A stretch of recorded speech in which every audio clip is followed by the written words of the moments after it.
Thank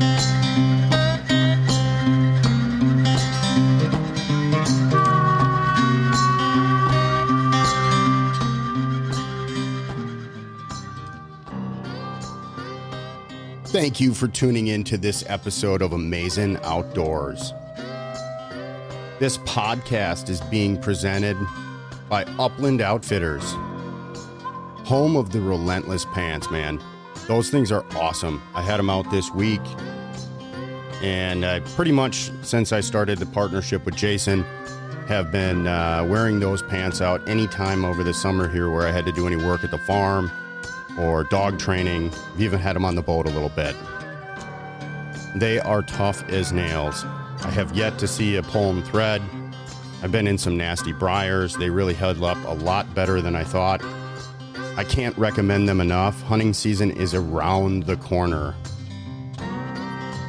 Make sure you use discount code AMAZING, and I believe Jason is still offering 20% off on the Relentless pants. So pick up a pair before hunting season is upon us, and you're out in the woods with a ripped up pair of pants and sweating, unnecessarily, because Jason's pants and the Relentless pants are top notch and breathable, light.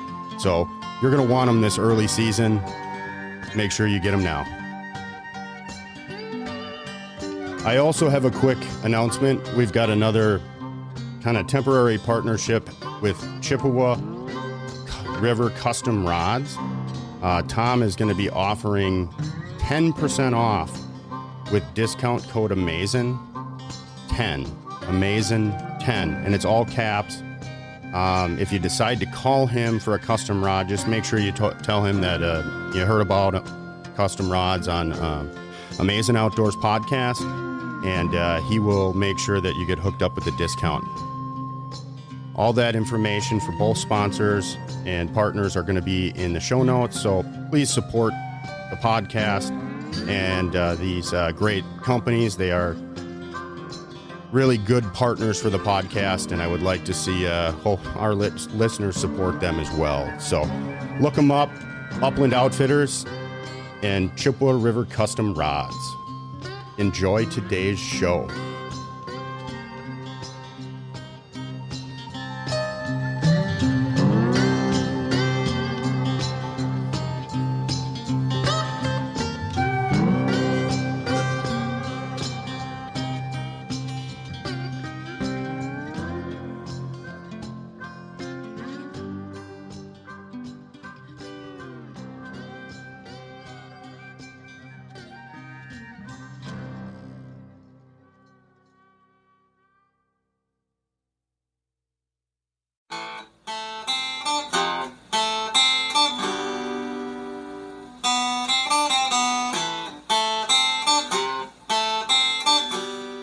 Welcome to Amazing Outdoors. On this podcast, you will hear about our adventures, chasing all kinds of different game here in the heartland of America. We live and breathe outdoors. We hunt, we fish, and we absolutely love being outside. It is not just a passion, it is a way of life.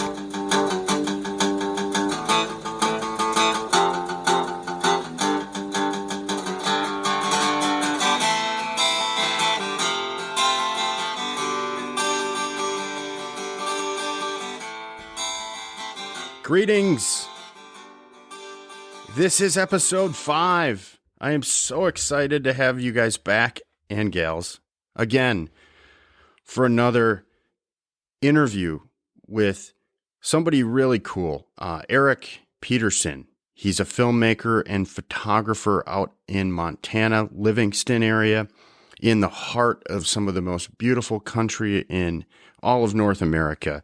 And he runs around with his camera, takes some great shots, and loves getting his kids outdoors. So today's interview is around getting kids outdoors.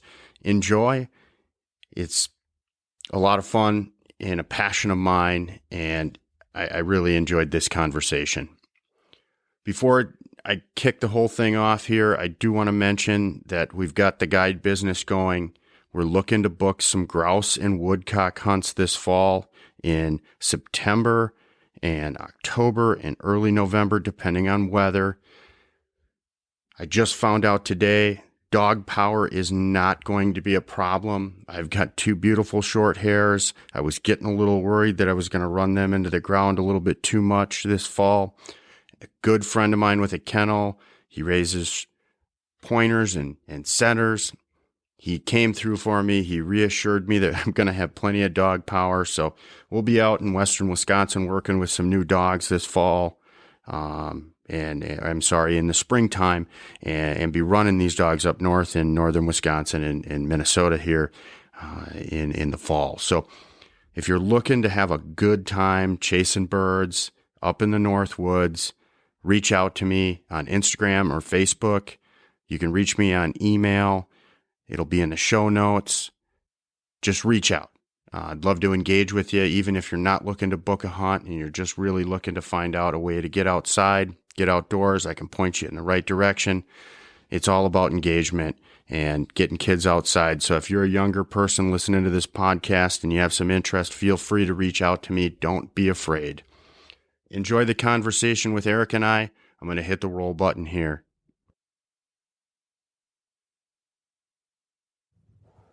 Got a fantastic artist on the line. I'm super stoked to have you here, Erik. This is the Amazing Outdoors podcast. So can you give the listeners a little bit of background on you and kind of what you do for a living? Sure, you bet. Yeah, my name's Erik Petersen. I'm a photographer and filmmaker based in Southwest Montana. I live in Livingston, in the heart of some of the best upland hunting and skiing and mountain playing area in the West. So I'm fortunate to be in this area. I grew up in Minnesota, was born and raised in central Minnesota, went to college in northern Minnesota at Bemidji State University for a couple of years, and then transferred to Bemidji. Yeah, very burr. Heavy on the burr, Midgie. And then transferred to St. Cloud State, where I got an undergrad in communications, and that sort of set me on the path of newspaper work, which is how I got started in photography. I was a newspaper staff photographer for about a decade. After I graduated college, I moved directly to Bozeman, Montana, because that's where I knew I wanted to end up. Just in the mountains and in good elk country and pheasant country and all that good stuff. So moved out to Bozeman and did construction for a bit until I found a newspaper job. And then I've been doing photography ever since. And that kind of morphed into film work as well. So now I do some still photo work, magazine kind of stuff, as well as commercial work. And then I do 1 or 2 short documentary style films a year as well. So that's kind of my trajectory. Yeah, I happened to see that. I think you hooked up with some of the like film fest tours, and that I just caught one of the videos that you did about trout fishing, I think it was, or at least the angler maybe. And I got pulled away from it with dogs, Yeah. But I see some of the still work here too, and it's you just have an amazing eye, and I don't know, it about half the film that I watched, it really caught me emotionally, and that's what I like about a lot of those short films. It's kind of neat. So you've got an extensive background, and you're in kind of, so when you moved out there, did you have hunting on your mind, or were you a ski bum? I didn't ski until I moved to Montana. Okay. There's not I much here in the Midwest, so there's not quite as much in the Midwest. I maybe did it once with school, when I was a kid. So I moved out here for the hunting. I'm the son of a rabid hunter and fisherman. Same here. My dad, he lives to hunt, and he had 4 boys that he lived to teach to hunt. So that was our childhood growing up, was we spent either hunting or fishing. I had 1 of 3 boys, and my folks got divorced. I think it was about mid-high school for me, and all my brothers were younger, and it was just all my dad knew what to do was hunt and fish. So it was kind of deer camp, like 365 a year Yeah. for a while. And it just kind of got ingrained in me. And, in hindsight, it's like, wow, I had a lot of opportunities when I was young to do things that other people didn't. And that's part of why I'm trying to do this podcast, to inspire people and give back to the community, because it's growing up in that environment, it's just absolutely ingrained in you. And a lot of people don't grow up in that type of home where hunting is such a tradition and a cornerstone. Yeah, it's a real gift to have that that introduction into the hunting world. I know a lot of hunters these days are getting into it as adults, and I think it would be so much harder to not have that background learning from the childhood. And it's not something you realize what a gift it is until you're an adult. So I appreciate it now, and I'm trying to instill the same concepts into my own two boys. My boys are 11 and 12, so nice. It's a really fun age. Yeah, it's been really fun. So my oldest boy went through hunter safety last summer and then did some hunting this fall, and my youngest boy will be going through hunter safety this summer and hunting with me this fall. So I'm super excited to have two new energetic hunting partners that I can show them the ropes the way my dad showed me the ropes. Yeah, I kind of married what I would say kind of young. I got married at, I think, 23 now. No, I'm sorry.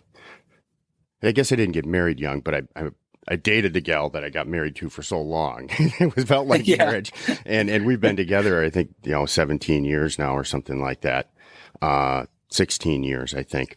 And she had 2 kids from previous marriage. And so I didn't, we weren't able to have kids. And so I kind of stepped into kids, and her son was 10. And it took me a long time to kind of change the skateboard kind of video game playing kid and get him outdoors. But I think it was when I was 17. I finally said, yeah, you're coming up to deer camp this year. And I put him on stand, and I went and sat in the back of the woods, and his mom had shot a doe. So I got out and I had to walk past him to get back to where our camp was, and he wasn't there. And I was, 400 yards of walking through the woods, furious, going, you didn't contact me, and you're not in the spot. And, there he is sitting in the car, and I'm just like, you come on, man. It was only 2 hours, it wasn't even that cold. And he's smiling ear to ear, and it didn't catch me right away, but he ended up shooting a big 9-pointer about 45 minutes in. And because of the topography in there, I never heard him shoot or thought it was somewhere else. And, funny. Yeah, so he kind of proved me wrong. And it was really neat to see that kind of come out in him. And my daughter, she's too much of an animal lover to go out and kill anything, but she really loves to watch the dogs work and appreciates some of the other things and camping and stuff outdoors. And hunting just didn't grow onto her. But, man, oh man, I love taking guys and their kids out. That's one of my favorite things to do. I love that bond with it's just something I grew up with, and I haven't necessarily been able to duplicate in my family unit. Yeah. It's pretty special to watch the light bulb come on, whether it's in a dog or a kid, to watch that light bulb come on and watch the love develop for. Well, that's where I've poured a lot of my energy too, isn't, now my dogs, but, my brother's finally having kids. And, so it's nice. We got another generation of hunters, but I got to wait about, 10 more years until he can get out legally. Yeah. So, yeah. But, anyways, I mean, so what are your kids taking on to? What's the, did you take them elk hunting? I mean, have they I'm assuming they've heard an elk bugle before. That's pretty damn exciting. Yeah, it is exciting. And they have, I started them out in the uplands. Well, I started them out with waterfowl because that was kind of the first season that was available. And Montana has a great youth setup, like many states are starting to adopt, where, the weekend before general opener is a youth only. So it gives the kids a chance to get out before the birds have been riled up too much. So that was kind of my introduction for them, was putting out some decoys and sitting in one spot, which for kids, it seems like a good fit. It's not walking their short little legs off, through cattails or whatever, which can be kind of daunting to start out. It can be And it's daunting easy to a middle-aged guy like me. yeah, right, yeah, exactly. It's easy to pack a lot of snacks along and whatever other distractions you might need to keep them interested in sitting still for a bit. So that's how I started out. Even before they were old enough to hunt on their own, I would take them out and sit in the duck blind with me for a bit, and just try and awaken that sense of awe around nature and the outdoors, because I think everybody, every parent out there probably faces this battle at some level, at some point, where there's a lot of distractions these days. There's a lot of really cool distractions, and it's hard to compete with the screen and games and stuff like that. So it's been a conscious effort for sure on my part to show them that they can unplug and still have fun, still find new and exciting things in the outdoors, especially. So, yeah, we started out duck hunting, and then I hear you about the screen, man. It's like my mission to get kids off the screen, and yeah. I don't know. I didn't grow up with it, and my folks didn't really allow us to have the first Nintendo and Sega consoles in our house, and I think the old man rented one time, and we fought so much over who was going to play what that he said, "Never again. Go outside." Right. Right. Yeah, it's tough to compete with that. But then, yeah, I guess then we sort of transitioned to upland hunting and just kept the outings pretty short and fun. And you got some dogs too, right?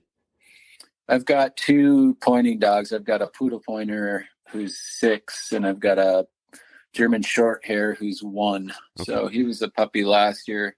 That was also a really fun experience with kids. Was just raising a puppy. I think it's so critical for if you want to get kids into the uplands. It seems like a bird dog is a wonderful entry point, because they're just so much fun, and the kids get along so well with them, and that just pairs naturally with spending time walking. If they can see their puppy out running around in front of them, they kind of forget about how tired their legs are. So, well, and they grow with the puppy too, and mature, and those are lessons in life that you and I can't teach. It's just kind of plays out over time, and then they go out in the field and they actually start to click to see what the dog's bred for, and it just builds more ambition and thoughts that the kids need, and they need to put those thoughts together outside and not on a screen, and that's what's going to drive and build that foundation for them to spend that time outside with hopefully their kids and friends later in life.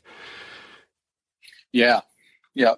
So no, it's so how coming from a poodle pointer, how'd you like your German short hair?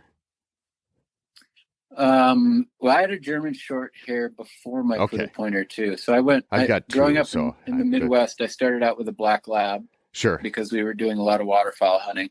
And then when I moved out west, I quickly realized how important it is to cover ground, because everything's so big out here. So when my black lab died, the next dog I got was a German short hair, and had him for 10 years. And he was a great dog and kind of taught me about the pointing dog world.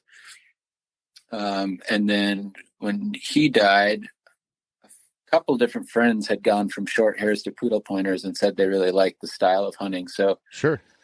I've never hunted a poodle pointer. One. Yeah, they're great dogs. They're great family dogs. They're a little more versatile, I feel like. My poodle pointer is happy to retrieve. He'll sit in a duck blind with me and retrieve ducks, and is a great upland hunter. He's works a lot slower than the short hairs tend to work. Sure. At least mine does. Yeah, I've got one that is just an absolute rocket, and another one that surprised me how methodical she was. Yeah, and so much of that is individual, but generally speaking, I think the poodle pointers are a little more methodical in the pheasant cover anyway. Makes so that sense. was Hey, my brother's got a golden doodle, I think, and he does a little bit of grouse hunting out in Colorado with it, and it's kind of perfect for him because the dog never ranges more than about 20 yards and works pretty slow, and it just flushes the grouse for him for the most part. He's not a big hunter with birds. He's a big elk hunter. So, Okay. but yeah, so I've seen that dog kind of do it. Makes more sense that a poodle pointer would be in similar kind of closer range and slower moving. Yeah. Yeah, but the versatility is really nice to have. I couldn't get my Not that you short can't hair get that from a short hair. My short hair is thankfully retrieving. My puppy short hair is retrieving, which is great. My other short hair did not retrieve. Both of mine came out of the box with it. Okay. We had city lot for the longest time, and it's about all we could do to burn some steam off was play with a ball in the backyard. So when hunting came, I got lucky. Yeah.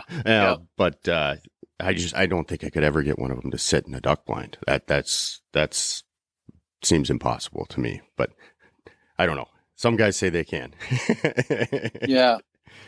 Yeah. It's different for everybody. It is nice. And that's a great way to teach a puppy about retrieving it and get it, kind of bring out that natural tendency, is just doing it in the backyard with a tennis ball and making it fun, for sure. Exactly. That's always kind of been, just kind of the game around the house, and even from the get go, we'd play with them to retrieve little things, and as long as I found it's just as long as you make it a game, the dog picks up on things a lot quicker than if you're trying to force it. And a lot of guys have. I mean, I learned with my dogs too. The first dog I ever had was, I have all these big expectations, and then the last dog, I barely did anything other than outside of about 6 months. Did a little bit of time at a trainer that for obedience, and he happened to get her a little bit further than I thought, and happened to gunbreaker for me because I was working a sales job, so I didn't have a lot of time at that point, and it was a time versus. It was either I had to pay somebody or I wasn't going to get it done. Right. And so, but I mean, it was with her after that, I didn't have to do really much at all, and just let her come out completely. You live in an area where, you don't have to probably put any birds on the ground, maybe outside of pigeons, because you're out in the vast wide open. But normally growing up around here, Twin Cities, you can drive 2 hours to get to some decent cover. So it makes it a little difficult for dog trainers, or, just guys want to hunt with a hunting dog. The training kind of can be limited with working a corporate job and living in the city. So, but yeah, it's amazing to just let the dog actually let the birds teach the dog. Yeah. And I've been really lucky that way, just living here.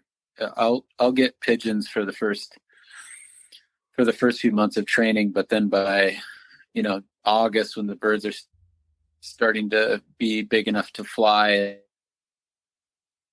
babies in the nest or whatever, then I just transitioned to getting them on wild birds. And from August till January, when the season ends, my goal is to get the puppy on as many wild birds as possible, whether I have a gun in my hand or not. Just those I feel like every single contact that puppy has with a wild bird, they're learning something, and it's expanding their knowledge and putting more tools in the toolkit for them.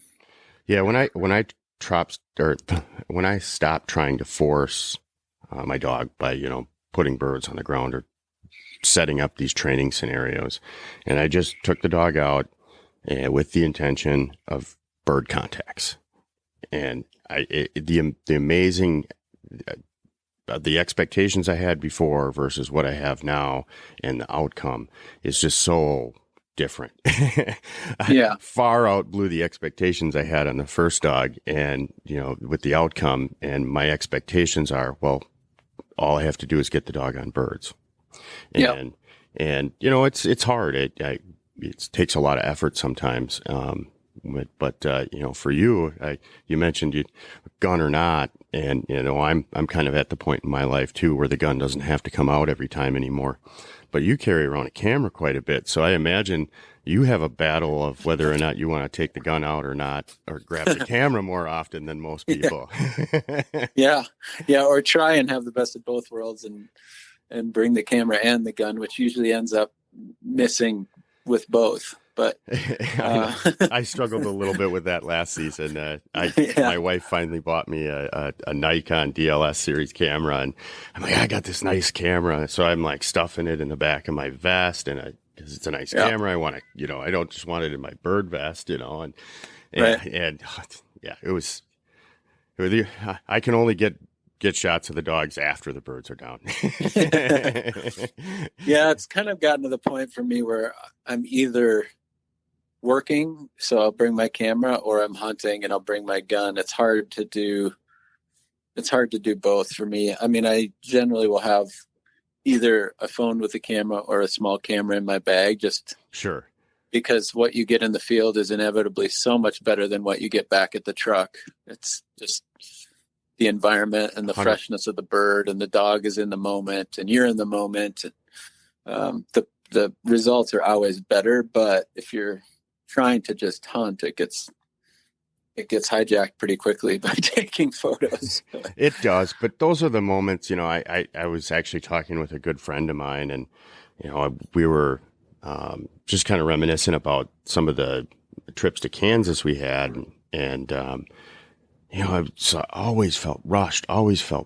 And because, we'd drive down there and we'd spend 2-3 days hunting hard. Maybe I'd spend an extra day, but I always had a hard stop. I didn't have the time, quote unquote, to take. So I'm looking back at old photos, and I don't have as many as I want. And so I've learned over the last couple of years now that you got to stop to take the time, even in the middle of the hunt, especially if you're by yourself or with your kids, and you're not with a buddy who has different set of expectations. The dogs only live so long. Those moments only happen so many times, and your memory is only so good. That's the biggest thing. As you get older, those memories start to fade. It's so nice to have photos to recall some of those amazing moments that we live for. Here, I thought I turned off my computer. It's making noise at me. So,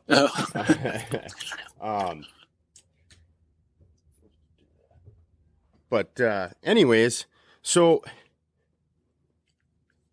getting kids outdoors, we kind of connected a little bit on Instagram, and I absolutely loved your eye for photography, and being myself, kind of being somewhat of a little bit of an amateur, or at least like it. I caught it right away. You definitely have a talent. And then we started talking, and, getting your kids outdoors has been such a passion for you, and it kind of aligns with the podcast and some of the guide business stuff that I have going. I really do take a fond, approach to, or love, I should say, to, taking kids and their parents out and kind of helping them build that relationship and foundation for the future for both of them. And it's such special, and we need it in our industry, or in the community. If we don't have more people join and do what we're doing, we'll eventually lose some of the things that we already have. And it's important to life lessons. I can't tell you how I have learned such a appreciation for all life out of hunting, and respect for how really finite it is. And I think those lessons are lessons you can't learn in a textbook, and lessons you can't learn on being on your phone. You have to experience them, and being able to do those things at such a young age with a mentor or a parent, I think it really establishes a good moral compass, I think, in most people. What's your take on that? I mean, kids, and I went through it, and that, and I think in order to protect these things, we have to you have to first fall in love with them.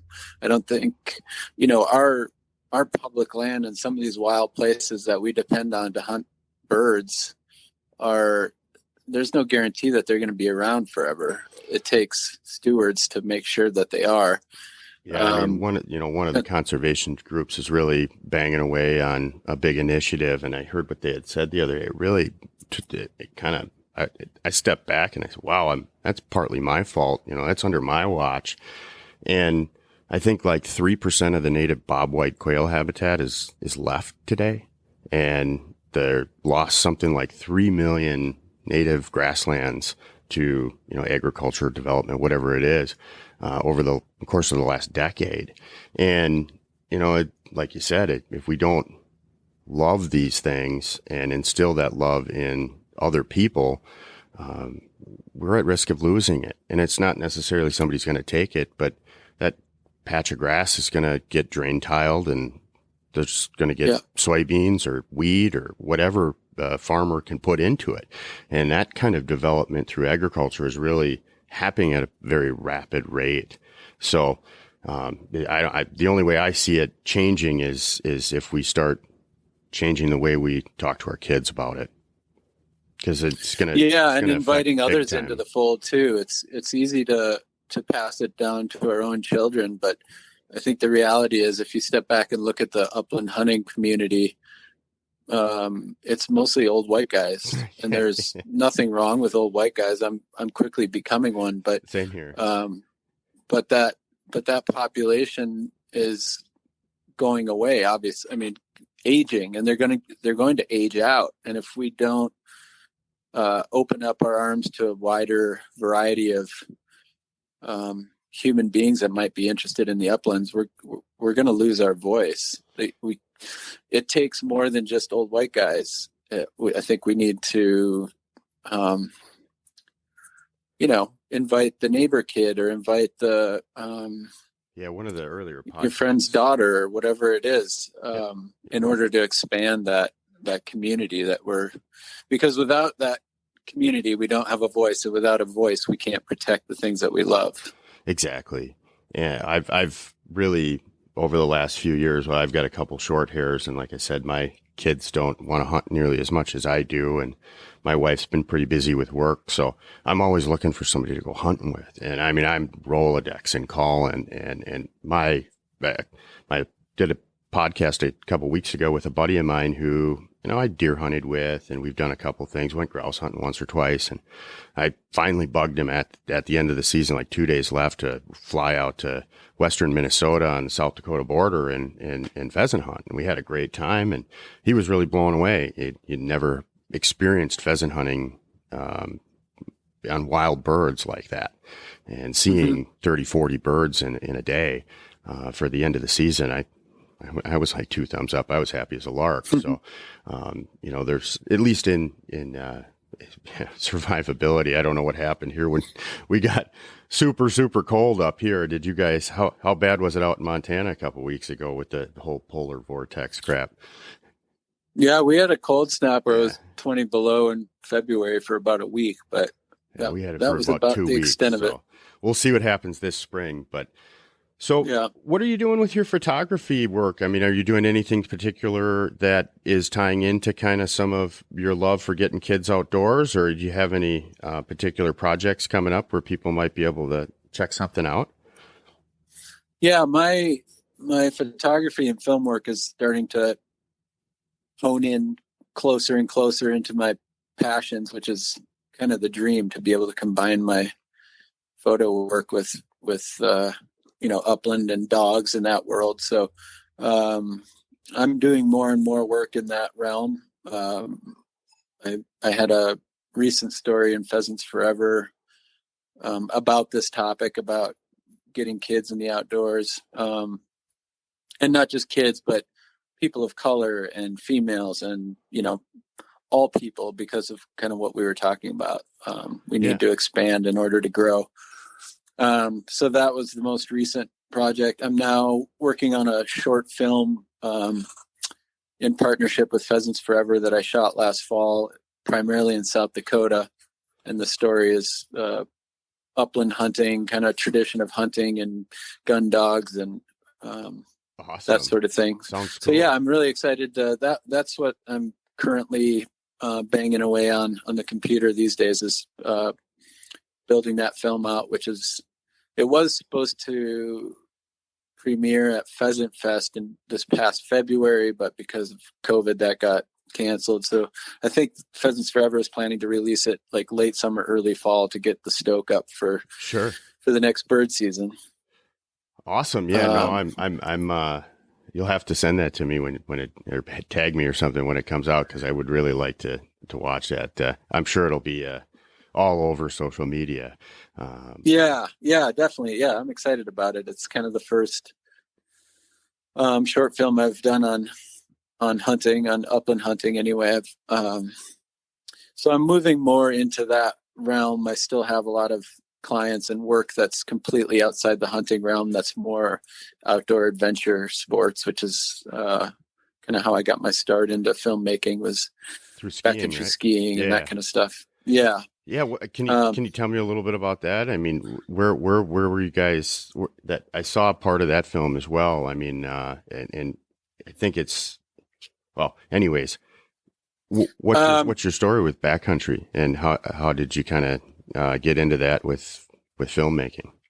Well, moving to Montana, that was one of the goals, was to spend more time in the mountains. And my passion is just to be active and outside and moving. So wintertime backcountry skiing is a great way to get out and move, and riding the lifts up is fun, but not a lot of exercise. So we go out in the backcountry and sometimes take the dogs along. But the one particular film was kind of revolved around a proposed gold mine down on the border of Yellowstone. So we did a backcountry ski trip just to get back into that area and take a look at it,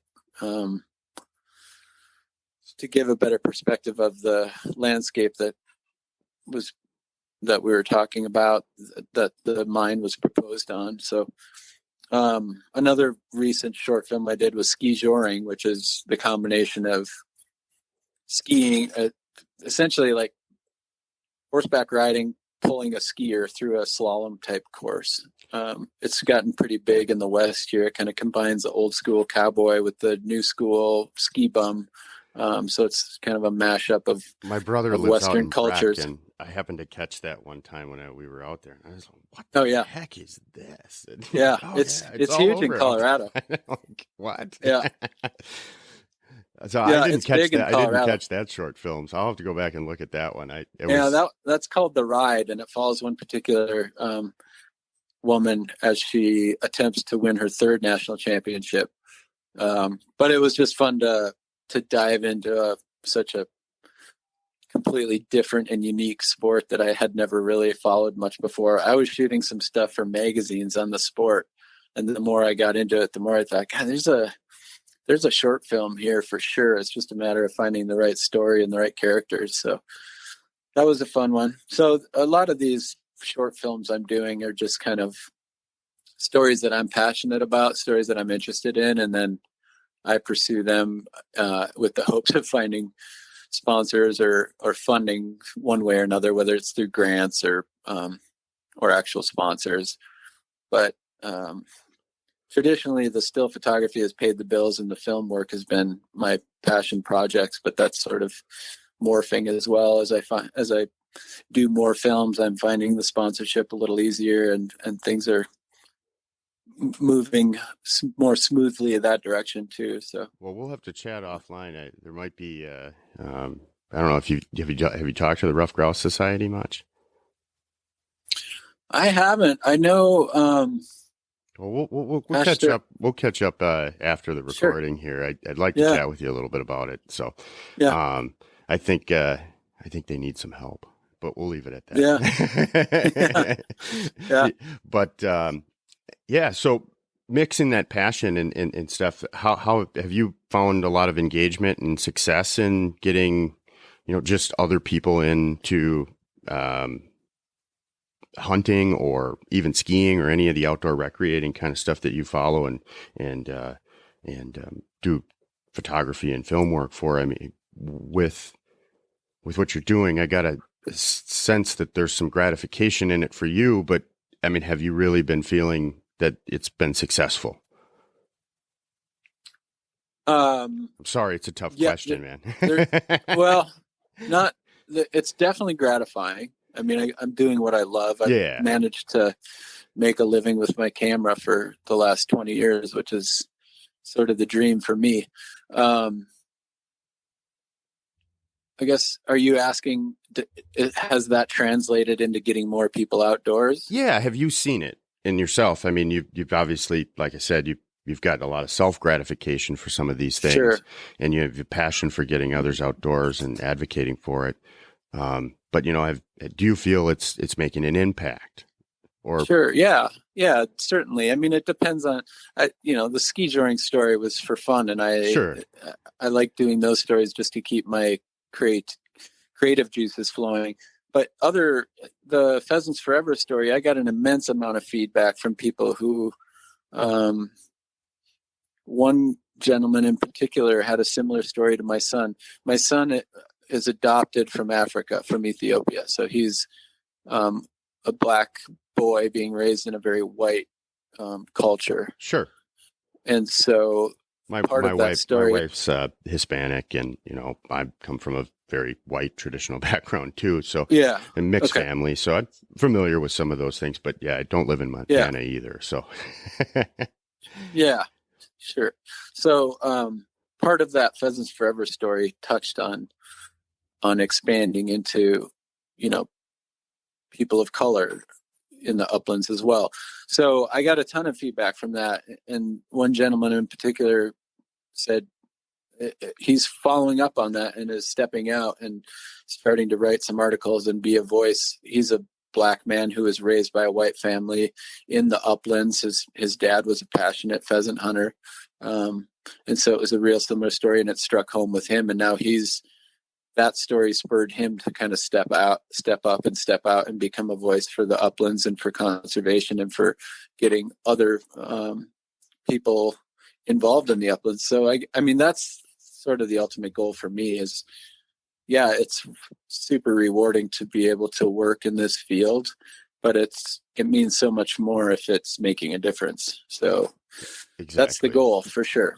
Same here. That's kind of the goal of the podcast as well, is I just want to reach people and inspire people to, hit the field or go for a walk in that set of woods that's down the road from you that you've never been in, and see what might be out there and pick up one of these hobbies and support it and support your local chapters who are making a difference in habitat projects that are restoring or keeping or preserving the things that you love to do. So absolutely. So anyways, let's try. We talked a little bit, kind of jumped around a little bit, and I guess we kind of missed a little bit about the Sharpie and hunt and pheasant hunting out by you. So how was your fall? The fall was fantastic. It was one of the best yet, in part because I got to hunt with my kids so much. My oldest son got his first sharptail in September and then got his first pheasant in October. So that was kind of the highlight of my fall. Nice. Those sharptails are a little easier to get in September, I hear. Oh man, there were so many sharptails in Montana this fall, especially northern Montana. It was amazing to see these waves and waves and waves of just hundreds of sharptails. That was really cool. We'll have to stay in touch over the off season and see how the conditions are, because it's on my list. I was hoping to actually just kind of take early September off and pitch a tent and spend a couple weeks out there with the dogs. But I actually drew a bear tag here in Wisconsin. So there you go. I'm trying to juggle what my responsibilities are going to be this fall. Right. And then the grouse season opens up here, and I've got a few trips booked already. So, that starts mid-September. So it's going to be a busy September, but I would love to get out there because I heard it was just a phenomenal season for Sharpies and Huns too. It was. So I'm in the Livingston area, Southwest Montana. We have primarily Huns and Sharpies, and then of course mountain grouse up in the mountains, blues and roughs. The Sharpies were up considerably around the state and a little bit in this area. The Huns seemed to be down a bit from the people I talked to and the times that I was out. Sure. And then there's not much for pheasants in southwest Montana, aside from the Gallatin Valley, which has a lot of pheasants, but is primarily private land. So really, if you want a pheasant hunt in Montana, you either head east or north. My go-to is north to the, I'm just going to say north. I'm not going to. Yeah, no, we don't. I don't really hotspot much here. So I tend to go north, and the pheasant numbers were up from the past 2 years. I think it was 2 years ago when they sort of bottomed out. There was a hard winter and spring, and they've been gradually climbing since. And this past fall, it seemed like they were on the rebound and found plenty of birds, enough to, like I said, where my 12-year-old was able to get one. So it was a great fall. And then I had that trip to South Dakota for the film, and I got some hunting in. I'd occasionally set the camera down and pick up the gun and get my own shooting in. So that was fun. Nice. We had some fantastic hunting in South Dakota. I'd always wanted to go there just because it's sort of the mecca of pheasant hunting, and had heard stories about it forever. So that was a really neat experience, just to hunt a different place and a different style and different geography. All of that is fun to experience. And I think a big part of why we love upland hunting is that variety. Get in the truck and go check out a new area, whether it's cattails in the sloughs or, high desert kind of stuff, or there's just such a variety where you can find the birds. Well, being in, southwest Montana too, do you ever travel out of state much? Because you've got some other species as well, and not too terribly far from you. Yeah, I haven't done much of that just because, up until now, my kids have been young enough that traveling has been a little more challenging, but I'm certainly looking forward to that. I talked to a friend I met on Instagram who's got some chucker spots in Idaho that I'm hoping to cash in on this coming fall. I've never done that, and I'd really like to try it. It's something I've never done either. I'm branching out a little bit, but I'm still kind of Midwestern birds, prairie chicken and rough grouse, woodcock, pheasant, and bobwhite. So I'm looking to knock a few different species off the list. I shot a sharptail a few years ago in North Dakota. Nice. And I've seen some Huns out in North Dakota, but I'm still working on a few. The quail species have really kind of, ever since I got my second dog and really kind of started chasing bobwhite quail, and the covey rise really has kind of got me addicted. So I'm looking at a lot of different stuff, but I really want to get out to, I think I'm going to end up traveling around. I got a drift boat as well. And so I would like to drag that out west and kind of do cast and blast in September. I think it would be a lot of fun, but that's kind of how I got my start and really passionate about getting people outdoors. Was I got a drift boat, and being from Montana, guys around here, I could get a drift boat. And what the hell is that? And there's only a few rivers there's a lot of rivers you can fish with it, but there's the St. Croix River that divides Wisconsin and Minnesota, just northwest of the cities here.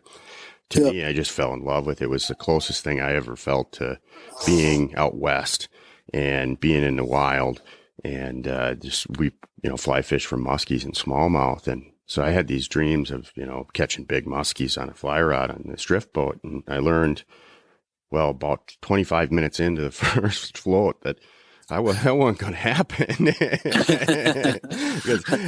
Let alone try to get somebody to row your boat correctly or long enough to make that happen. I couldn't find anybody that really wanted to row. So I started taking people out, and I've probably got a dozen people over the last few years here, their first muskie. And I, conventional tackle a lot of times just because fly fishing isn't as big here. But I was starting to get more excited than these folks. And like, I mean, I'm losing sleep the night before or going, "Well, I want to fish." And I mean, I can't imagine, they're just excited to go fishing. But Yeah. I had the privilege last year of taking a friend of mine's, and his son out, and I kind of introduced him to fly fishing and went to a park a bunch of times with him and his wife and gave him some rods and some lessons. And I said, just didn't work out to take him and his wife out. So we took his son out, and his son was about 10. And nothing against his son or anything, but, I meet up and I give him a rod, kind of quick casting lesson on some conventional tackle. And I just remember getting in the boat going, this is going to be interesting. I got a guy who can't really fly cast that well, and a son who can't cast a conventional tackle all that well. Well, Right. his son ended up getting just a super, super nice smallmouth bass about halfway through the float. And, I was really happy about it. I wanted him to catch more fish, and, they were both ecstatic. And I ended up having coffee with this guy about 3 weeks ago. And he told me this kid wrote, well, what was your best memory of the summer for school? He wrote a whole page thing about the fishing trip and the smallmouth bass he caught. And I'm going, and that's when kind of some of my vision statement stuff started to come around, right? And I'm like, okay, now we're clicking here. This is the impact we really want to make. So it's so much fun to see those moments in kids' lives where it made an impact. 6 months after the trip that he wrote this thing. And so, yeah, that gratification's nice for me, but knowing that it made an impact to him is really what's important. And I just want to make more of that. Yeah. And I remember that being the case for me too. It was those moments where you had one-on-one time with an adult and they were teaching you something new. Those were the memorable times for sure. I remember my first trip out west was on an antelope hunt with my dad and his high school buddy and his buddy's kid. And it was, my first time really out west, and it was the first time seeing antelope, and man, that stuck with me for my life. And to be able to share those kinds of experiences with other kids and watch their light bulbs turn on that's super rewarding. Yeah, it's a passion of mine. I'm with the guide business. I'm trying to, it's probably not going to happen, unfortunately, every time, but that's kind of my goal is to make that memorable event that, you really, it lasts a lifetime. And I don't care who it is, as long as it lasts a lifetime. Yeah. And for kids, so it doesn't special. have to be a great big fish. It doesn't, it No. doesn't have to be a trophy fish. It doesn't even necessarily have to be a fish at the end of it. It's the just experience. That experience being outdoors with someone is powerful. It is. I just think back to a lot of lessons I've learned in life, and I can chalk a lot of them up to different situations I had in the woods or in the field or training a dog. Those types of things. I've just progressed as a human so much. Yeah. So what do you guys got going on this fall? You said chucker hunting. I mean, your other son, I think he was coming up too. You said this fall, so he'll be able to hunt. This will be his first year of actually. So you got two boys being able to hunt, 2 dogs, 2 boys. 11 and 12-year-old boys. One of the best outdoor states in the country, if not the best. Yep. Yeah. The sky's the limit. We'll start out with the youth waterfowl hunt. See if we can. The nice thing about that is, the birds are not flying away from you. If you're decoying, they're coming towards you. And I feel like they're an easier target for kids. Plus, like I mentioned, sitting still and eating candy bars seems to be more appealing to kids than hiking 12 miles, chasing a fast running pointing dog. I shot plenty of ducks before I ever shot a pheasant. So yeah. So we'll start out there, and then chase grouse and pheasants for the fall. My older son thinks he's ready to try shooting a deer, so we might sight in the rifle because he's kind of getting excited about that. I made a decision a few years ago that I would start them out with shotguns on birds, just because I feel like they both still love animals a lot, even though they, just in the last year or two, they started raising pigs. And so there's that process of life to death that they're starting to grasp more. But for them, it seemed to be easier with seeing and witnessing that on birds as opposed to Bambi or a deer, Yeah. Especially I've found too, ever since I started raising dogs, I've gotten such a bond with an animal that, when I shoot a whitetail, it's a tough moment for me. It gets harder the older you get. It does. And there's a lot of respect I give now towards the animal that she's back in my 20s. I never even thought about. It was just meat, and now it's I'm a lot more selective on what I do. Let's just put it that way. Yeah.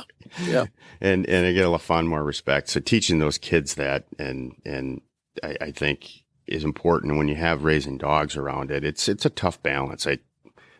I lost heavily with my daughter. There's no way she's ever going to deer hunt. Yeah. And that's okay. I mean, I think I'm fine with it. Some kids are more sensitive to that stuff, and that's fine. There's other things that like they you can, mentioned, too, birds are easier. I think they are. I've been working on her, and I think she's come out. She doesn't have a problem watching me do it, and she'll walk in the field with me. I think one of these days she's about ready to pick up the gun and go bird hunt. And I do think it's a great introduction to kids because of, again, what you talked about. You're not killing Bambi. There's a little bit of a separation with the bird, and because you don't tend to see, it's a faster kind of, there's the bird and you tend to shoot in a reaction versus where rifle, you're typically spotting or stalking or watching the animal come in, and there's a whole prep time to that, and then you got the whole field dressing and everything else where, it's a significantly different scene for a child. Yep. Yeah. Yeah. And just figuring out the right time for each kid is important in that, I think. Well, I told you about my stepson who shot the, big 9-pointer. So we ended up going back there and, even at, I think he was 16 or 17, I can't quite remember. And, I had got it out because he turned just absolutely green. And so, that whole thing again, timing, I thought he thought he was ready too. So, yeah, but, and they come in and out of that too. My kids watched my dad.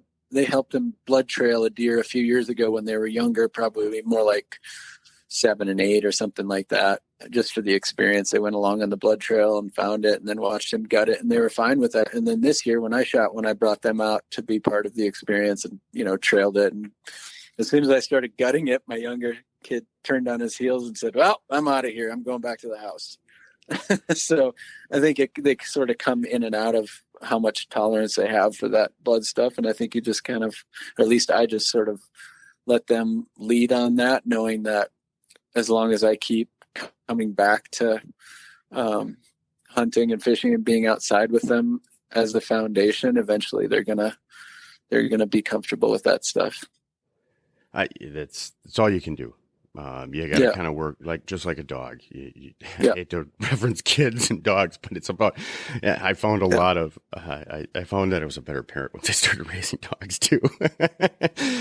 Because you can't talk to the dog, and with the child too. You can talk to them, but whether or not they understand what you're really saying is a just totally different thing. So you have to work at their pace, and it's just about.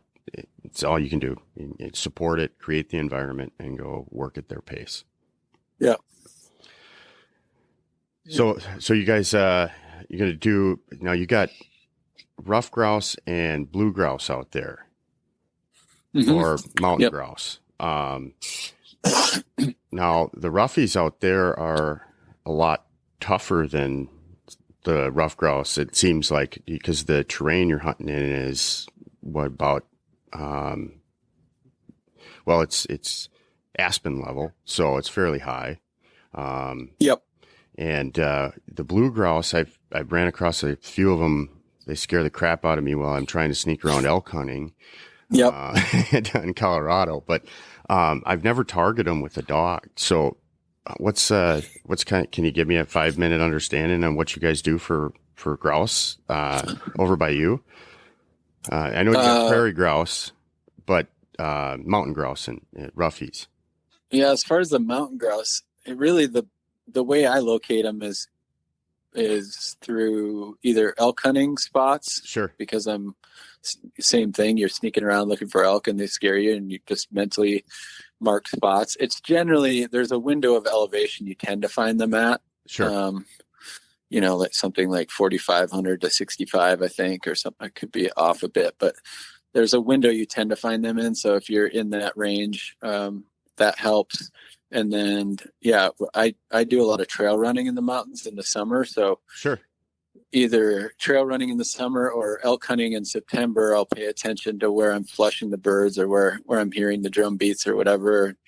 That's how I tend to find my spots. And then, man, the blue grouse in particular, it seems like once you find a spot, if you don't overhunt it, that spot can be good for years and years and years to come. They must have a fairly small range. And I'm not a biologist, so I don't know much about this, but I don't either. It seems like the spots.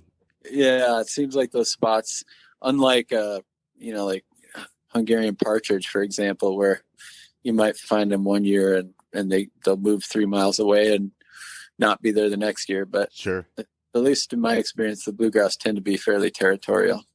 Yeah, I guess there is a particular spot that we glass for elk hunting, and we always seem to see blue grouse around there. I guess I never really drawn that connection. And it's not really an aspen area; it's in pine forest, which just struck me but I think the last 3 years in there, now that I think about it, we've been sitting around glassing, and one of us has had the slingshot out. Yeah. Yeah. And I bet if you paid attention, you would notice that it's in that range of elevation, somewhere around 6,000 feet. And I bet there's water nearby. And I bet there's, if it's in September. That in Colorado. Okay. Okay. I think we hunt about 8,000 from 8,500 to maybe 7,500. This is probably about, it's closer to the bottom of the drainage. So probably 7,500, maybe 7,000. So a little higher than that, but that's where, some of the aspen there is, I guess the highest peak too is 10,000 feet in that area. Okay. So it's a little higher elevation. But I have never, I don't know, I have thought about it for a few years now to bring my dogs out, but managing elk hunting and not coming home with an elk the last 2 years. And we just had issues down there with fires and then over the counter tag unit that usually doesn't get a lot of pressure, but because there was really nowhere else for the over the counter archery hunters to go last year, they descended. Yeah. But it was interesting. They moved them around a lot. It was just, they weren't in their normal spots. Yeah, I bet. So you elk hunt every fall then too? Or try to? I do. I used to be a real avid archery hunter. I don't do as much archery hunting anymore now that I've moved up to 2 bird dogs. It's too hard for me to leave the dogs behind and go chase elk. So I'm now a meat hunter when it comes to elk. That usually means the first cow that I come across with my rifle, or I fill the freezer with whitetails from the river bottoms around here, because my true passion is following the bird dogs. So I hear you. I grew up deer hunting, and every year that goes by now, I've got some land I lease, and it's just less and less and less time in the tree stand, and I have a real hard time with it. This bear hunting thing's going to really haunt me every day. I wanted to shoot a big black bear, and it's been 5 years that I've been applying for this tag because we have a lot of black bear by us, but I don't know. Every minute I'm in that tree stand, I'm going to be thinking about my dogs. Yeah. And that's kind of where I got with my elk hunting, was thinking about dogs. And finally I thought, I don't have to do this. I can just go grouse hunt in September if I want to, as much as I love to hear the roar of a bugle at 20 yards. And that there's nothing more thrilling than if you're an having a bull elk adrenaline scream at you. junkie, man, it's something else. It's Yeah. Yeah. Well, anyways, we're But approaching an hour here. I guess I'd give you a few minutes here, just if you were looking for any additional work, or are you pretty busy? Or you want to leave some information for people if you do, or if there's any particular thing that you want to leave on the podcast here as kind of some thanks. closing notes. So, I mean, you can find me at Erik Petersen Photo. So it's Erik, Erik, Peterson is SEN photo. That's on Instagram, and I'll that's share my some links in the website podcast too if you want me to. So, okay, yeah. I did start a new Instagram account called Upland Tales, Tales Tales, like the story. I've got some new stuff coming in the Upland world. Right now it's just photos and video and whatnot, but I've got some stuff planned now that I'm doing more work in the Upland realm. So that's kind of the latest thing I have going with some films and products and stuff that I'm planning to spin out from that site. So go give Upland Tales a follow. And I appreciate you having me on. I appreciate the chance to chat. This has been a good time. And no, I appreciate you making yourself available, especially for me. I'm still kind of getting my start out here, and we're just building kind of content. So I really appreciate you taking a chance on me too and coming on. I've enjoyed getting acquainted. To be honest, I'm gonna have to look you up this fall, maybe. Yeah, if you get to Montana, give me a shout. I'd love to take you out. Sounds good. Yeah, and if same goes here. If you get up in the Midwest here, even out in South Dakota, hit me up. I've got some connections and would love to try to get together for a hunt with you and your boys. That sounds like a plan.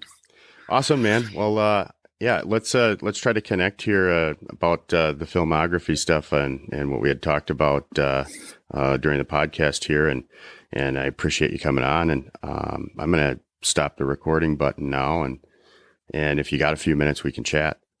You bet. Thank you. Thank you much. All right.